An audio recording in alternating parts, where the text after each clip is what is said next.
Base करतो आपल्याला एक 3 फुटाचं अंतर सोडायचं आणि असं मार्किंग करायचं. बरं मार्किंग आलं ते मार्किंग खाली आलं. मार्किंग यासाठी केलं आहे की या गोलाच्या आतमध्ये 3 रंग टाकायचे. पहिला रंग त्या मार्किंगवर टाकला. दुसरा रंग टाकताना आधीच्या रंगांमध्ये थोडंसं त्याला मिक्स करून टाकलं. तिसरा रंग हा मध्ये पूर्ण भरून टाकला. हा झाला बेस. बेस केल्यानंतर मी सेंटर पॉईंट काढला. तो सेंटर आणि डिझाईनचा सेंटर आपण एकमेकांना फक्त मॅच केलं आहे.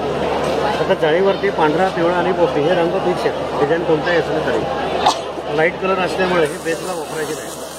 सुरुवातीला हिरवा रंग मी बाहेर फिरवला. त्याच्याखाली पिवळा रंग आधीच्या रंगांमध्ये थोडंसं ओव्हरलॅप करून फिरवला. तसंच पांढरा पण पिवळ्यामध्ये ओव्हरलॅप करून फिरवला. आता शेवटी पिवळा रंग पांढऱ्यात मिक्स करायचा आणि डिझाईन हळूहळू हे पूर्ण करायचं. ठीक आहे.